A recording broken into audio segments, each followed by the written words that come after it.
before we dive in, I got this Beretta M9a3 on a trade for a USP 9mm that I had.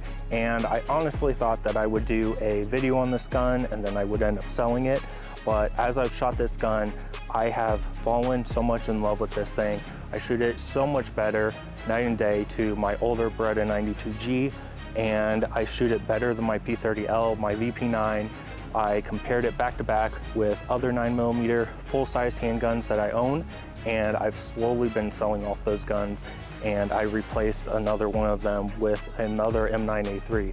I have become a little bit Beretta crazy this past month, so we're going to dive into what this gun is, how it came to be, and why I love it so much.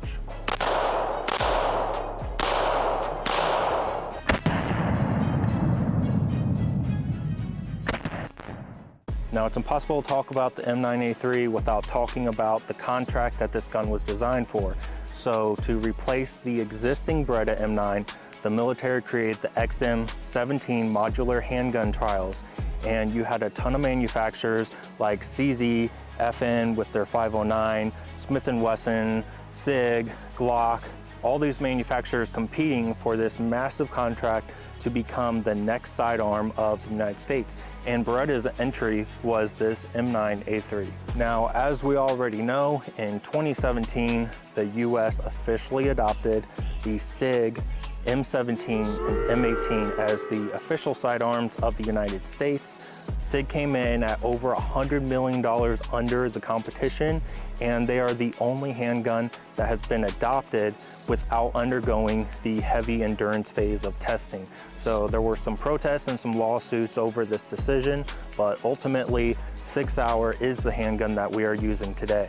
And unless you've been living under a rock, you have seen all of the controversy coming from SIG Sauer about their P320, the M17, M18, all going off without the trigger being pulled, with cops having this gun in their holster and simply getting out of their car or taking off their holster and the gun firing, sometimes hitting them in the leg, sometimes hitting the ground, or sometimes almost hitting another person. There's a lot of people asking, did we make the right decision, or should we have adopted something like the Glock 19X or this Beretta M9a3 instead? I have a couple examples of the M9a3 to go over. Both have been modified in pretty similar ways. So going over the differences of the M9a3 compared to the standard M9 that the military was using at the time, the biggest difference that you'll notice right away is this frame looks different. We have the Vertec frame, which has a much straighter grip. I find this to be a lot more ergonomic, especially if you don't have particularly large hands. You can reach the trigger a lot better. You have an oversized magazine release button.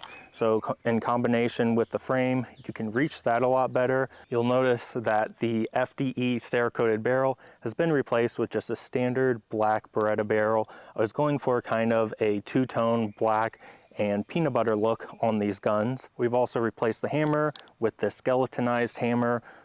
We do have factory night sights, and I believe they are made by Merglow. They are not suppressor height, but I do find them to be quite accurate, and I like them quite a bit. If these ever got faded, I would really have to kind of debate if I wanted to go with these same sights again, or maybe Trijicon HDs, but they are that good that I would almost replace them with the exact same thing again. Of course, I have swapped out the factory plastic grips, which do have a really nice texture on them, for these lock grips. I just like how the lock grips look and feel quite a bit more. And on the internals, I have replaced the factory plastic guide rod with a fluted steel Wilson combat rod and an enhanced power 14-pound recoil spring and their shock buffer.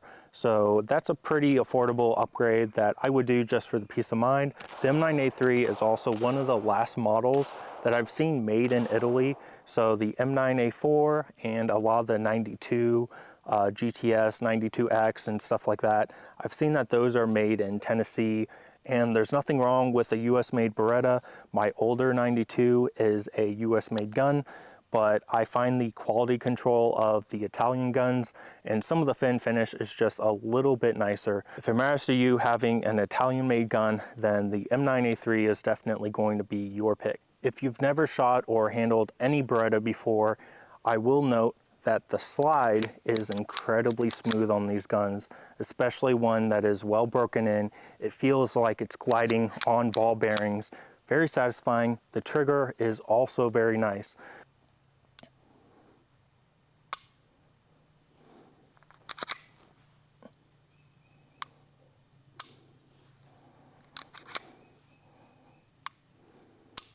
The weight of this gun, having a metal frame and then your length of the barrel, makes it incredibly flat shooting. The only gun I've shot that is arguably flatter and has less recoil than this is a staccato, but that's almost an unfair comparison when you're talking about something that is well over double the price of this and really kind of just in a league of its own. Now, to some people, this safety decocker on the slide is a con.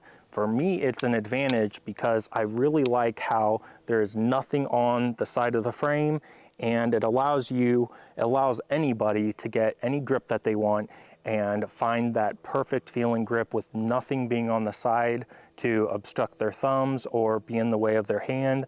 I've held the newer Beretta GTS, and if you do want a frame mounted safety, I would get that Beretta GTS, but for me, I don't like having to have my thumb on the side or try and ride that safety. See, there's the fucking airplanes.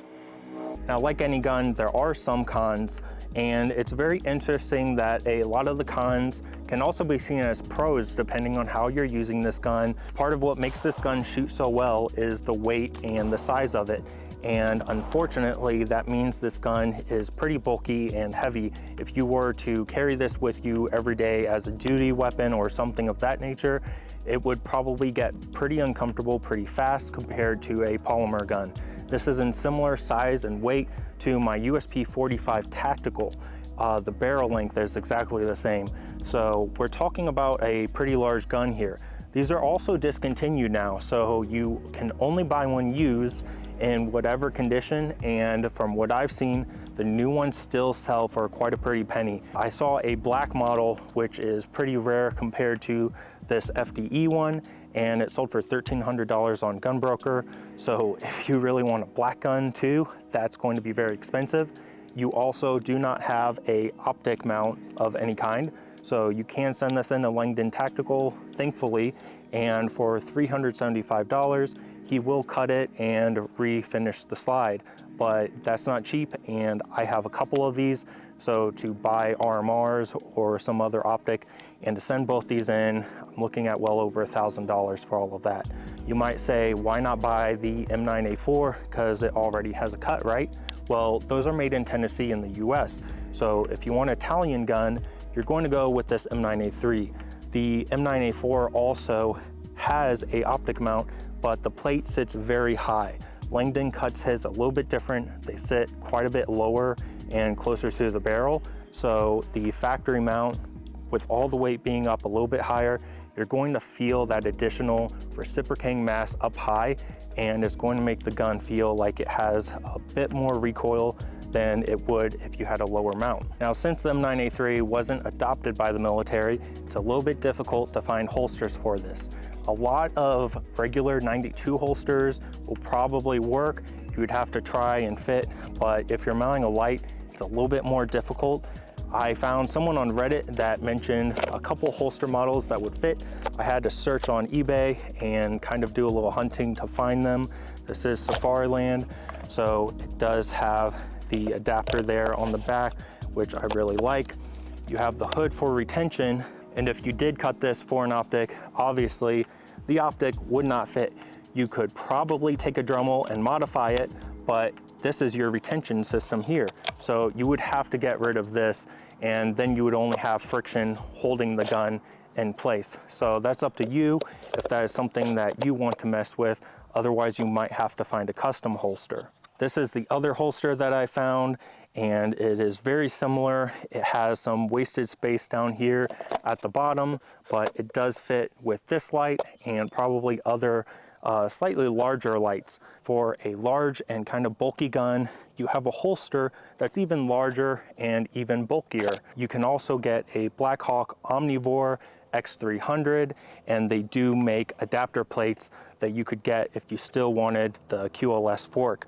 When I shot this back to back with other full-size 9mm handguns, I saw that this just shoots more accurately for me. It's a lot faster. All right, I have a target up with 15 individual 3-inch bullseyes. I'm going to try and get close to the red, if not at least in the circle, going as quickly as I can at the same time, transitioning from target to target.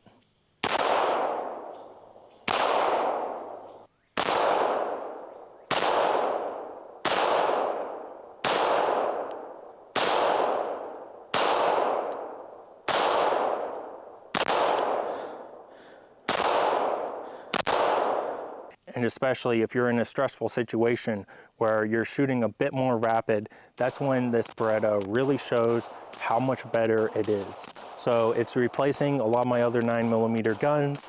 Despite any disadvantages it may have, for me, the performance doesn't lie, and that is why I've become so fond of this firearm. I hope you enjoyed this little look at history and Beretta firearms from the 92, the M9a1, the military trials, and where we are today with the M9a4, where this story has ended for now.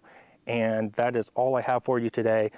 Thanks for watching. If you have any questions or comments, if you've shot a M9a3 and you've had a good or bad experience, let me know in the comments. I'd like to hear.